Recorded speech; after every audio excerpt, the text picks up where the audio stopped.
السلام علیکم ورحمۃ اللہ۔ کہا یہ جاتا ہے کہ نیک اولاد انسان کے لیے آخرت میں نجات کا ذریعہ بنتی ہے، اور یہ بات ٹھیک ہے، حدیث سے ثابت ہے۔ لیکن نیک اولاد دنیا کے اندر بھی ماں باپ کی آنکھوں کی ٹھنڈک بنتی ہے۔ اگر اولاد نیک ہو، اچھے راستے پر چلتی ہو، غلط کاموں سے بچتی ہو، اولاد کے دل کے اندر اللہ کا ڈر، اللہ کا خوف ہو، اللہ سے ڈرنے والی اولاد ہو، نمازوں کی پابند اولاد ہو،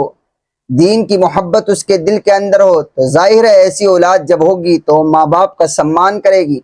ماں باپ کی رسپیکٹ کرے گی، ان کی خدمت کرے گی۔ اور جب اولاد ماں باپ کی خدمت کرتی ہے تو ظاہر ہے ماں باپ کی آنکھوں کی ٹھنڈک ہوتی ہے، ماں باپ کو سکون ملتا ہے۔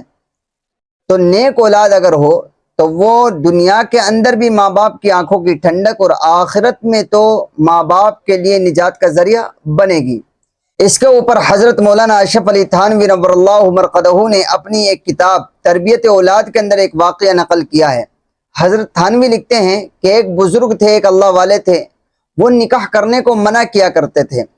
ان کے جو مریدین تھے وہ حضرت سے نکاح کی درخواست کیا کرتے تھے کہ حضرت آپ نکاح فرما لیں،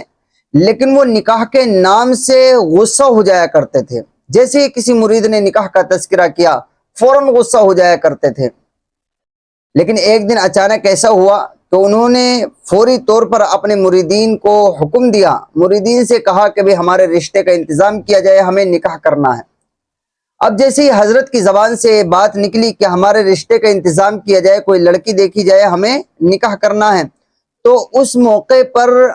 ان حضرت کے پاس، ان اللہ والے کے پاس میں جو ہے ان کا ایک مرید خاص بیٹھا ہوا تھا۔ اب موقع غنیمت تھا، موقع اچھا تھا، اس مرید خاص نے موقع دیکھتے ہوئے اس موقع کو غنیمت جانا اور فوراً رشتہ دے دیا کہ حضرت اگر آپ کو نکاح کرنا ہے، مجھ ناچیز کی بیٹی حاضر ہے، آپ نکاح فرما لیں۔ تو بہرحال اس مرید خاص کی بیٹی سے حضرت کا نکاح ہو گیا۔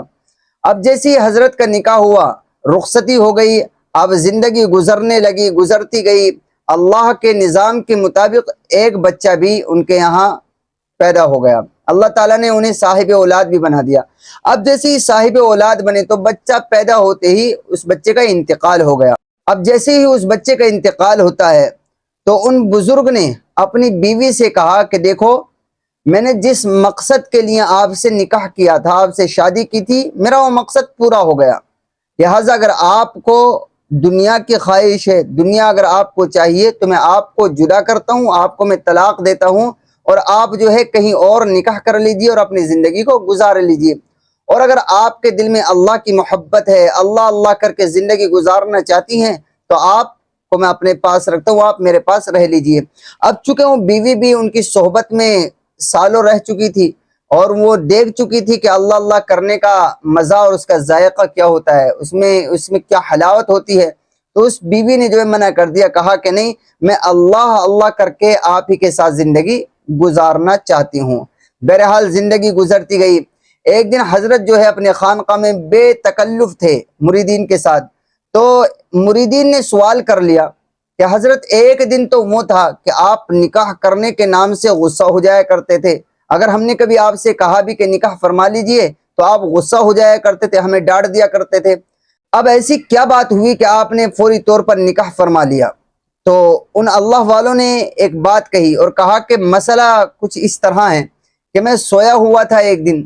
اور میں نے خواب دیکھا، خواب میں یہ دیکھا کہ میدان محشر قائم ہے اور میدان محشر میں سب لوگ اپنے اپنے اعمال کے بقدر جو ہے پلسرات سے گزر رہے ہیں،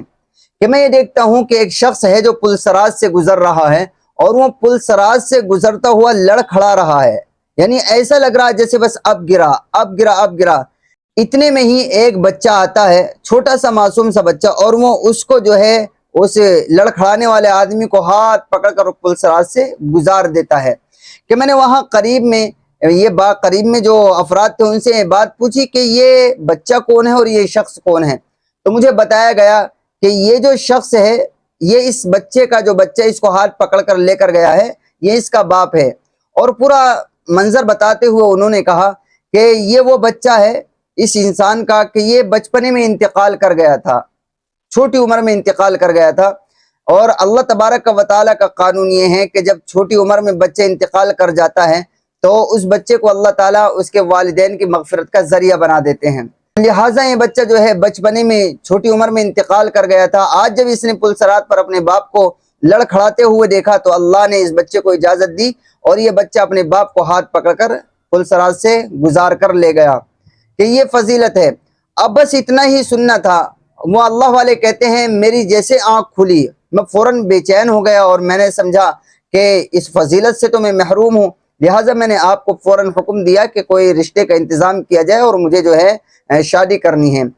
اب جو ہے میں نے شادی کر لی اور میرے ہاں بچے کی ولادت بھی ہو گئی اور اس بچے کا انتقال بھی ہو گیا، لہٰذا مجھے امید ہے کہ میں اب اس فضیلت کو حاصل کر چکا ہوں کہ میں نے اسی فضیلت کو حاصل کرنے کے لیے شادی کی تھی۔ دیکھیں یہ تو ایک واقعہ ہو گیا، لیکن اس واقعے سے ہمیں سبق یہ ملتا ہے، آپ غور کیجئے گا کہ ایک معصوم سا بچہ جو طفولیت کے زمانے میں جو بچپنے میں انتقال کر گیا تھا، وہ آخرت میں ماں باپ کی نجات کا ذریعہ کیوں بن رہا ہے؟ اس کی وجہ یہی ہے کہ بچہ معصوم ہوتا ہے، اس کے سر پر گناہوں کا بوجھ نہیں ہوتا، اس کے نامہ اعمال میں کسی طرح کے گناہ نہیں ہوتے،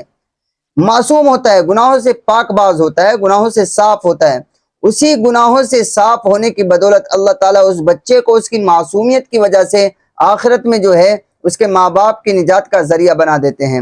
لہٰذا اس واقعے سے پتہ لگتا ہے کہ اگر ہماری اولاد گناہوں سے پاک باز ہوگی، اگر ہماری اولاد نیک ہوگی، پاک صاف زندگی گزارے گی، تو ضرور بھی ضرور وہ اولاد جو ہے ماں باپ کے لیے آخرت میں نجات کا ذریعہ بنے گی۔ اور اگر اولاد نے پاک باز زندگی نہیں گزاری، پاک صاف زندگی نہیں گزاری، شریعت کے مطابق زندگی نہیں گزاری، تو یہی اولاد قیامت میں آخرت میں ہم سب کی یعنی ماں باپ کی پکڑ کا ذریعہ بن جائے گی اور دنیا کے اندر بھی ہیں آنکھوں کے لیے تکلیف کا باعث ہوگی۔ امید ہے یہ واقعے سے ہم سب بہت کچھ سیکھیں گے۔